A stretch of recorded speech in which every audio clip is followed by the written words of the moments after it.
अस्सलाम वालेकुम दोस्तों, मेरा नाम डॉक्टर अलियसगर है और आज की इस वीडियो में हम डिस्कस करने जा रहे हैं सेल वॉल के टॉपिक को। याद रहे आज का ये लेक्चर जो है वो फेडरल बोर्ड की बुक से हम जो है वो डिस्कस करने जा रहे हैं एमडीकेट पॉइंट ऑफ व्यू से, क्योंकि एमडीकेट के जो ज़्यादातर सवालात हैं वो फेडरल बोर्ड की बुक से आते हैं। तो हमारी पूरी कोशिश है कि फेडरल बोर्ड के तमाम टॉपिक्स को हम डिस्कस करें। तो आज के इस लेक्चर को शुरू करने से पहले आपसे एक बार रिक्वेस्ट करेंगे कि अगर आपने अब तक हमारे इस चैनल को सब्सक्राइब नहीं किया जो कि सिंध बोर्ड टीचिंग के नाम से है, तो काइंडली आज ही आप हमारे इस चैनल को सब्सक्राइब करें और साथ ही साथ बेल आइकन को लाजमी क्लिक करें ताकि हमारी अपलोड करदा तमाम इंपॉर्टेंट वीडियोज़ की नोटिफिकेशन भी आपको रिसीव हो सके। तो आइए हम स्टार्ट करते हैं सेल वॉल के टॉपिक को। लेकिन इससे पहले एक इंपॉर्टेंट बात बताता चलूं, the plasma membrane. Plasma membrane याद रखिएगा सेल मेम्ब्रेन को कहते हैं। The plasma membrane is the outer living boundary of the cell. कोई भी सेल हो उसकी जो आउटर लिविंग बाउंड्री जो है वो प्लाज्मा मेम्ब्रेन है। एमसीक्यू पॉइंट ऑफ व्यू से याद रखिएगा, कोई भी प्लांट सेल हो, बैक्टीरियल सेल हो, उसकी आउटर लिविंग बाउंड्री जो है वो सेल मेम्ब्रेन ही है, प्लाज्मा मेम्ब्रेन ही है। लेकिन many cell have an extracellular component that is formed exterior to the membrane which is called cell wall। कुछ सेल जो है, बहुत से सेल जो है, उनके पास सेल मेम्ब्रेन के बाहर, एक्सटीरियर का मतलब क्या है, आउटर साइड, उनके पास जो है वो सेल मेम्ब्रेन के आउटर साइड पर क्या होता है, एक्स्ट्रा सेलुलर कंपोनेंट होता है। यानी सेल के कंपोनेंट से हटकर एक कंपोनेंट होता है जिसे क्या कहते हैं, सेल वॉल। तो इस लाइन से आपको जो सीखने को मिली, अगर आपसे पूछा जाए प्लांट सेल के दे, फंजाई के दे, बैक्टीरियल के दे, जिनके पास सेल वॉल होती है, लेकिन अगर उनके बारे में भी अगर कहा जाए कि आउटर लिविंग बाउंड्री जो है उनकी कौन सी है, तो आपका आंसर होगा प्लाज्मा मेम्ब्रेन या सेल मेम्ब्रेन। जबकि सेल वॉल जो है वो एक्स्ट्रा सेलुलर कंपोनेंट है, सेल के कंपोनेंट का हिस्सा नहीं है, और ये भी क्या है, नॉन लिविंग पार्ट। याद रखिएगा, सेल वॉल जो है वो लिविंग पार्ट नहीं है, सेल मेम्ब्रेन लिविंग पार्ट है, सेल वॉल लिविंग पार्ट नहीं है। आइए अब हम बात करते हैं सेल वॉल के स्ट्रक्चर के हवाले से। The cell wall is present in plant cell, prokaryotes and fungi, but animal cell do not have cell wall. याद रखिएगा, cell wall plant cell, prokaryote और फंजाई के पास पाई जाती है, जबकि एनिमल सेल के पास सेल वॉल नहीं है। This is probably due to their locomotory mode of life. और इसकी वजह यह है कि एनिमल जो है उसके अंदर क्या होता है, लोकोमोशन होता है, वो हरकत जो है वो ज़्यादा करते हैं। तो इनकी लोकोमोटरी यानी एक जगह से दूसरी जगह की मूवमेंट की एबिलिटी की वजह से अल्लाह ताला ने एनिमल सेल के पास जो है वो सेल वॉल नहीं बनाई। Plant cell wall made up of cellulose. अब याद रखिएगा, कंपोजिशन आपने अच्छे से याद रखनी है। प्लांट सेल वॉल जो होती है वो सेलुलोज की बनी होती है। Differ in chemical composition from those of the prokaryote. Prokaryote की जो सेल वॉल होती है किसकी बनी होती है, made up of peptidoglycan. Prokaryotes जो होते हैं ना, बैक्टीरिया जो होते हैं, साइनोबैक्टीरिया जो होते हैं, तो बैक्टीरिया वगैरह की अगर हम बात करते हैं उनकी सेल वॉल जो है वो किसकी बनी है, पेप्टाइडोग्लाइकेन। और फंजाई की जो सेल वॉल होती है मेड अप ऑफ काइटिन। ये तीनों point MCQ point of view से अच्छे से याद रखने हैं, सेलुलोज, पेप्टाइडोग्लाइकेन और chitin. We will discuss here only plant cell wall। यहाँ हमारे कोर्स में जो शामिल है वो सिर्फ प्लांट सेल वॉल है। The cell wall is secreted by the cell। याद रखिएगा, सेल वॉल जो है वो सेल सिक्रीट करते हैं। The cell wall is porous। इसके अंदर क्या होते हैं, सुराख होते हैं। And allow free passage of water and dissolved material। याद रखिएगा, ये कंप्लीटली परमिएबल है। अगर सेल मेम्ब्रेन की बात की जाए तो वो सेमी परमिएबल मेम्ब्रेन है, कुछ चीज़ों को आने देते हैं, कुछ चीज़ों को नहीं। जबकि सेल वॉल जो है वो पोरस है, इससे पानी जो है वो फ्रीली मूव कर सकता है, और वो मटेरियल जो पानी के अंदर डिसॉल्व होते हैं वो भी फ्रीली मूव कर सकते हैं। The plant cell wall consist of 3 main layer, primary cell wall, middle lamella and secondary cell wall. Plant की जो सेल वॉल होती है उसमें 3 मेन कंपोनेंट होते हैं, primary cell wall, middle lamella और दूसरा है सेकेंडरी सेल वॉल। अब मैं आपको यहाँ डायग्राम से थोड़ा बताता हूँ कि भाई ये सेल है पूरा। अब सेल वॉल की जो सबसे आउटर जो है ये है primary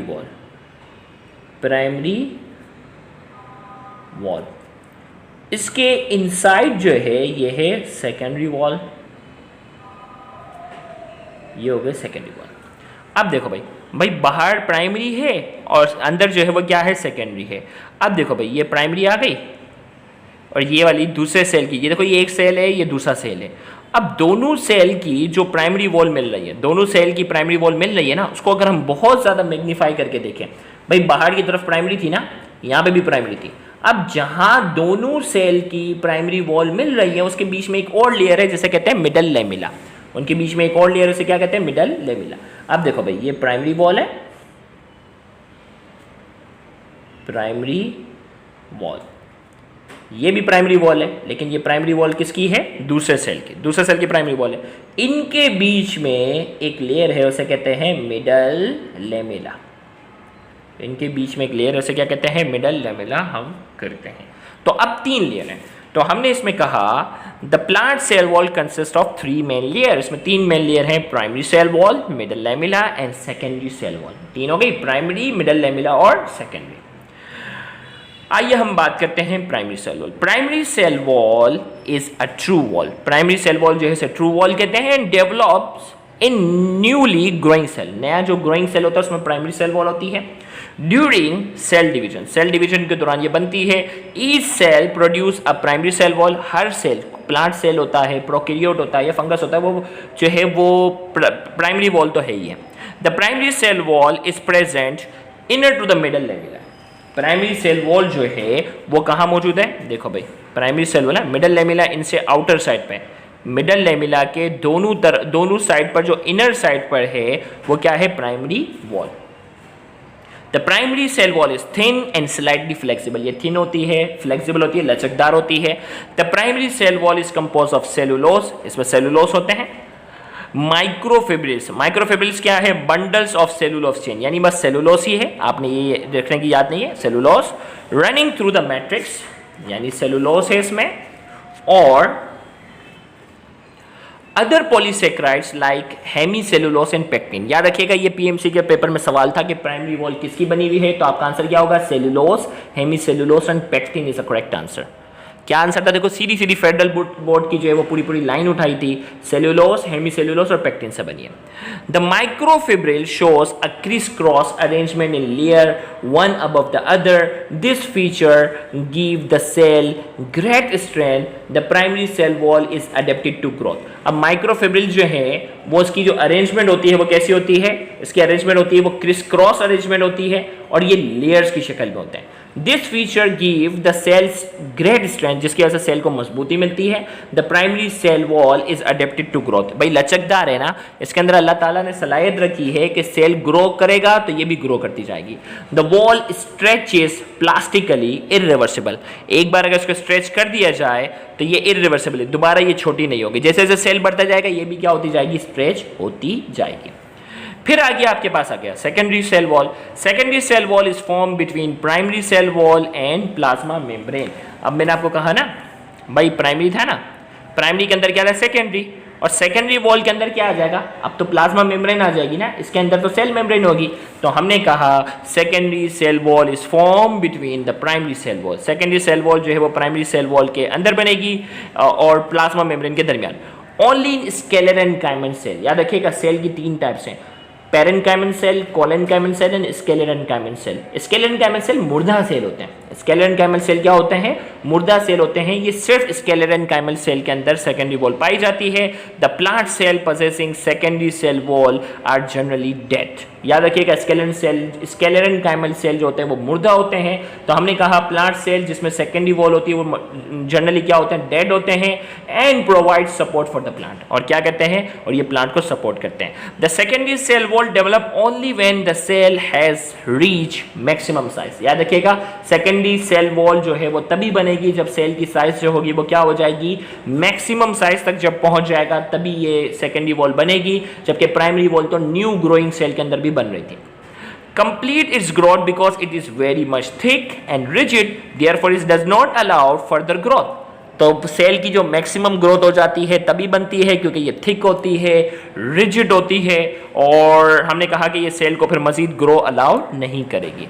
the secondary cell wall consist of, अब सेकेंडरी सेल वॉल किसकी बनी है, cellulose, hemicellulose, lignin and inorganic salt and waxes. याद रखिएगा सेकेंडरी सेल वॉल में जो है वो सेलुलोज है, हेमीसेलुलोज है, लिग्निन है, इनऑर्गेनिक सॉल्ट और वैक्सेस है। तो जबकि पेक्टिन जो है वो उसमें मौजूद नहीं था। Its cellulose microfibrils also shows criss-cross arrangement, इसमें भी criss-cross arrangement है। Lignin cements and anchors cellulose microfibril together it is mainly responsible for rigidness. अब याद रखिएगा लिग्निन जो था वो प्राइमरी वॉल के अंदर नहीं था, ये लिग्निन ही है, इसकी वजह से सेकेंडरी वॉल जो है वो क्या है, रिजिड है। तो हमने इसमें कहा lignin cements and anchor cellulose microfibril, ये सेलुलोज को मजबूती से क्या कहता है, सीमेंट मतलब जोड़ के रखता है together. It is mainly responsible for rigidness, और इसी की वजह से क्या होती है, रिजिडनेस होती है। The secondary cell wall provide definite shape and mechanical support to the cell, और ये क्या करेगा, एक मखसूस शेप प्रोवाइड करता है और सपोर्ट प्रोवाइड करता है। फिर इसके बाद आ गया middle lamella. Middle lamella is present between primary wall of adjacent cell which hold the cell together. अब देखो भाई मिडल लैमेला का काम क्या था, दो प्राइमरी वॉल के दरमियान था ना, मिडल लैमेला का जो काम था वो क्या था, दो प्राइमरी वॉल के दरमियान था, और ये दोनों सेल को क्या करता है, दोनों सेल को होल्ड करके रखता है, दोनों सेल को क्या करता है, होल्ड करके रखता है। अगर ये मिडल लैमेला हट जाए तो ये दोनों सेल क्या हो जाएंगे, अलग अलग हो जाएंगे। तो इसमें हमने कहा middle lamella is present between primary cell wall of adjacent cell, बराबर वाले दो सेल की जो प्राइमरी वॉल है इसके दरमियान होगा, which hold the cell together, जो सेल को होल्ड करके रखेगा। It is compose of sticky gel like magnesium calcium salt and pectin. अब ये किस चीज का बना होता है, sticky gel like magnesium calcium salt and pectin. तो आपने जो है उस टॉपिक में जो है ना कंपोजिशन अच्छे से याद रखनी है भाई, प्राइमरी वॉल किस किस चीज़ की बनी है, सेकेंडरी वॉल किन चीज़ों से बनी हुई है, और मिडल लैमेला किन चीज़ों से बनी हुई है। एक कॉपी में छोटा सा आप लिख कर उसे अच्छा सा पक्का पक्का याद कर लो, क्योंकि ये पास पेपर में भी आ चुका है। तो उम्मीद करते हैं आज के इस लेक्चर से आपको फायदा हुआ होगा। Thank you very much. और इंशाल्लाह नेक्स्ट लेक्चर हमारा जो इंशाल्लाह होगा वो प्लाज्मा मेम्ब्रेन के स्ट्रक्चर के बारे में हम पढ़ेंगे, और साथ ही साथ इसके फंक्शन को भी डिटेल में डिस्कस करेंगे। तो उस लेक्चर को भी देखना मत भूलिएगा। Thank you very much. Allah.